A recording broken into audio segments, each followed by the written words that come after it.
Hey there, everybody. Matt Carter here. And Jessica Carter from CARTERMATT.com. This video is our latest The Masked Singer Season 2 update, and we are going to reveal the identity of the flower, unless, of course, you've already seen the episode and it was revealed there. We're re-revealing it, guys. Re-revealing it and talking all about it. Forget what you learned, and we will guide you through this process. But, I mean, we're going to talk about identities and who are you questions and all of that, Yep. but...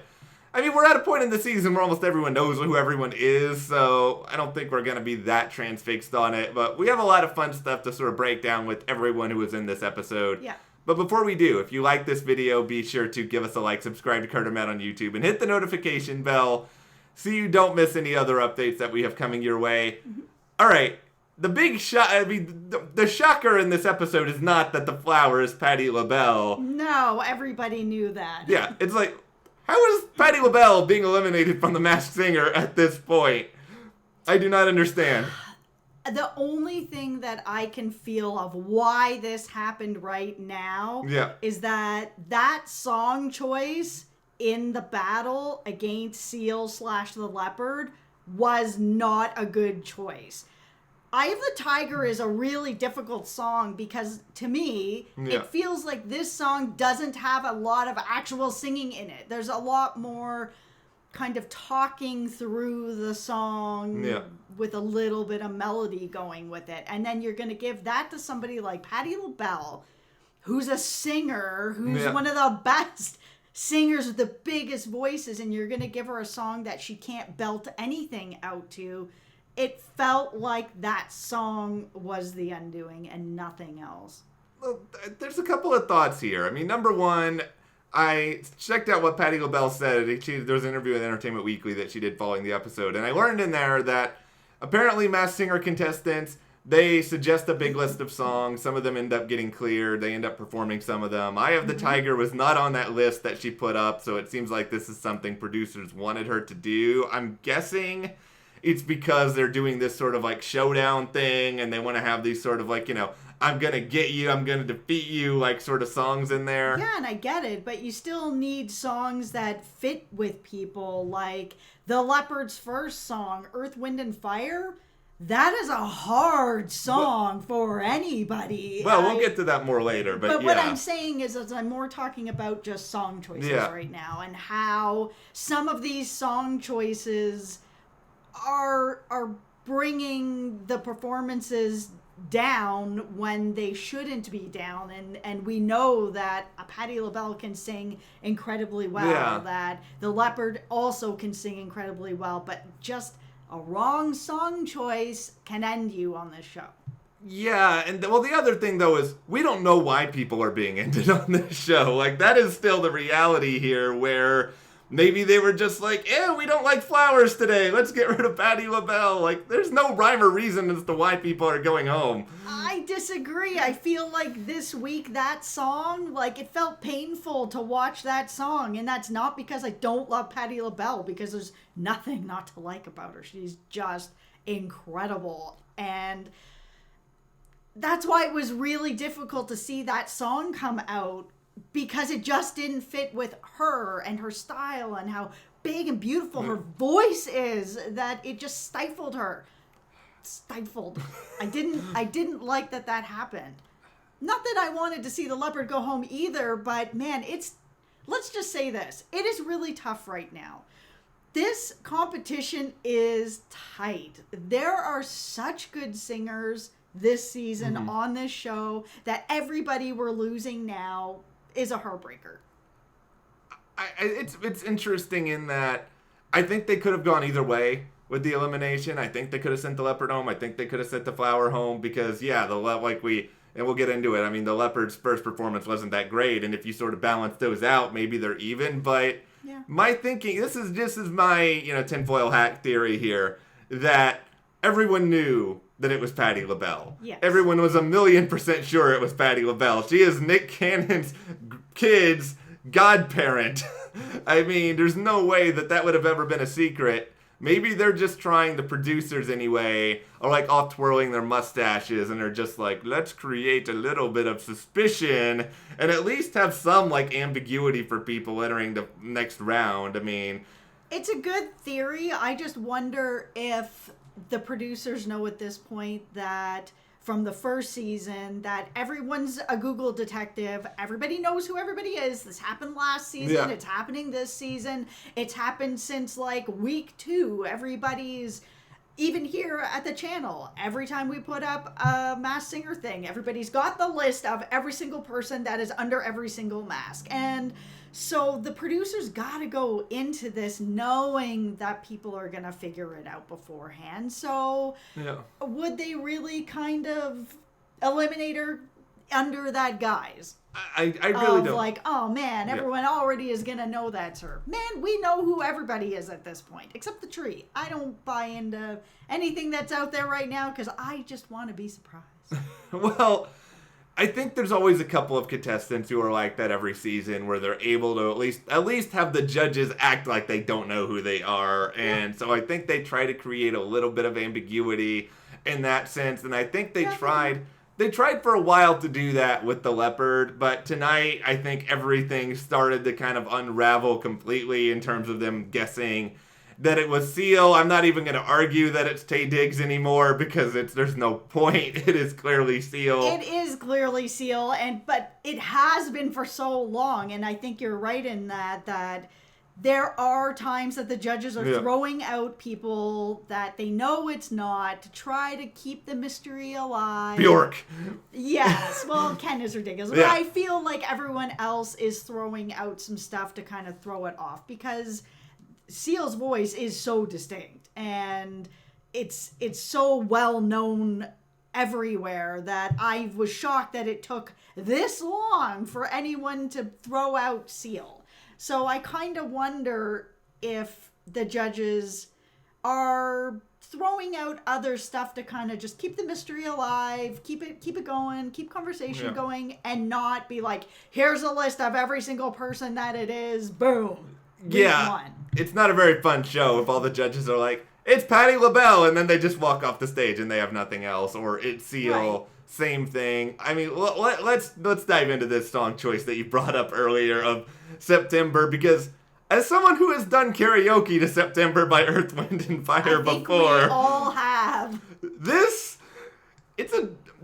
high notes. I'm Seal. I feel you. I understand. I have a deep voice too. These songs are not meant for people like us in order to do. And, I don't want to criticize Seal vocally because Seal is enormously successful and Seal can probably beat me up. So with that in mind, I don't want to say anything too harsh here, but it's just that higher register was just a little bit all over the place pitch-wise. And he's been picking some very fun songs. And with how he's been playing up the Leopard as a very fun, big character, it makes sense that he would be drawn to a song like September, because it is big and fun and, dramatic and all these wonderful things that the Leopard is. Yeah. I think there just wasn't enough thought put into that once those high notes came in, this is not, again, it doesn't match up with what he can do, because what he does,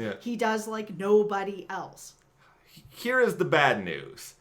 I don't think Seal's going to make it to the finale anymore. I don't want to talk to you anymore. Oh, I'm sorry, but, it's just, I'm looking at the field right now, and I'm looking at the people who I feel like... We're not talking anymore. Because really, okay, let's just, this is the combination I think they're looking for. They want, number one, people who are doing really great performances week in and week out. And number two, people who are really getting into their character. And yes, that applies to Seal probably more so than anyone. That's right. But... I just think he needs a moment performance, and I think there are other people who have had those more so than him. And I feel like it can still come for him, like it did for the Monster way later on. Seal's voice is so powerful that if he stops picking songs like September or like a Katy Perry or something that's really like crazy fun, that kind of energy, and he picks something that's slow and powerful, he's going to kill this competition and he will absolutely go the end. But if he doesn't make those right song choices, yes, we're probably not going to see him at the end. I have a joke for you. What do you call Seal's fans? The Seal team. Thank you. I'll see myself out. Okay, then as the head of the Seal team, I'm going to say, please stop picking these fast songs and let's get something really deep and dramatic here so you can win this, Seal. That is from the captain of the Seal team. Yeah, I think it's Bill Simmons who said this, but let the chef cook. Like, give him the ingredients and just like let him run wild with this. But all right, let's talk about the other two people here who we have, because Flamingo, I think, is looking more and more like a finale lock at this point. Oh, she's a lock. There's no way. She's a performer. She's dancing around. She's beautiful voice. She slayed this. She is easily one of the best performers of this. She can walk away with this. And it's not just her being a great singer, but I really felt like tonight, even more so than usual, she was just like having fun in the costume and just like getting into it and dancing, and even when she wasn't performing, she still had just this energy about her. Yeah, I really like her. Yeah, that I didn't see early on. And I mean, all the internet says it's Adrienne Bailon. I actually did listen to a little bit of Adrienne Bailon earlier today because I hadn't actually heard her sing before. It's Adrienne Bailon. I mean, we don't need to actually create any sort of drama around this anymore at this point. But, you know, if she continues on this trajectory, I think Flamingo is going to be a finalist. Oh, for sure. I can't see a finale now without her in it. Yeah, and now poor Rottweiler, Chris Daughtry, the fourth place finish may end up just being inevitable for the Rottweiler once again, but I think he's still got a chance. Like, I would still contend that his Ed Sheeran song last time he did it was probably one of my 2 or 3 favorites this entire season. Yep. I think this was very good. I don't think it wasn't as good as Castle on a Hill, but it was really, really good. Yeah, it's good. I mean, Chris Daughtry's an incredible singer. Yeah. Like, there's no getting around it. No. But if you're gonna put him up against Flamingo, no, like that performance tonight from Flamingo is probably one of my favorite performances just of the whole season. It was really incredible. Yeah, it was the Flamingo was by far the best on the show this time around. Yeah. The funny thing about Chris Daughtry is I didn't hear him at first when I first saw the Rottweiler, and I didn't know who he was for probably the first couple of performances. But I thought it was Joey Lawrence, and I'm way off on that.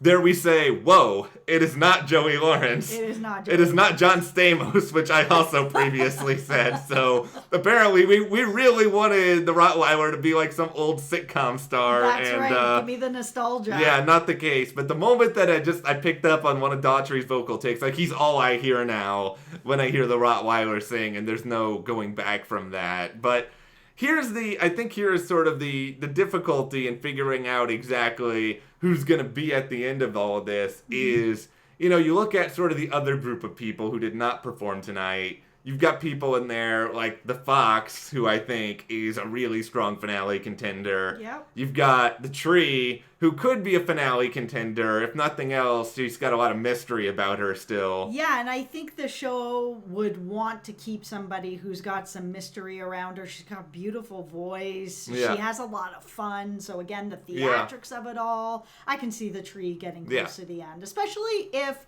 the producers think, with your tinfoil hat theory, that people are not going to figure out the Tree. Yeah. And I know everybody's figured everybody out, but I still am, even though I've heard the rumors of who the Tree is, I just don't know. I really don't know. And I love that there's at least one person I don't know. And that's what I loved about the Monster last time. I mean, I kind of figured out it was probably T-Pain, like really, really close to the end, but I always try to picture myself. It's like, what if hypothetical Matt was watching The Masked Singer, and I apologize already for using my name in third person, but like, let's say... Do you though? Maybe, but okay, I always imagine if I'm just watching this on my TV, this is not a job, I'm not Googling anybody, I'm not like doing any research after the fact, like, would I be able to guess some of these people?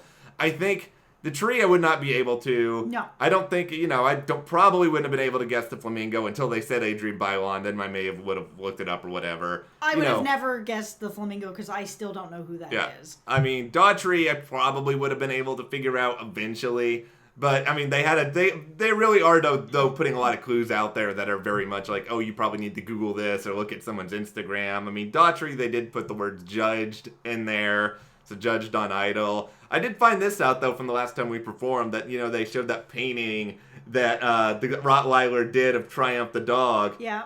Chris Daughtry, really good artist. Oh, yeah, no, I didn't know that. Yeah, I didn't either. I went on his Instagram and he's just got like all these sketches and stuff that he's done. He's really, really good. So that's obviously where that clue lied. But I think we're in agreement that Flamingo was best tonight. Yeah, she was. And, I'm still not sure as to whether or not the right person went in terms of overall performances, because I would probably nudge the Flowers' Eye of the Tiger ahead of September in terms of like what I thought was the weakest of the night.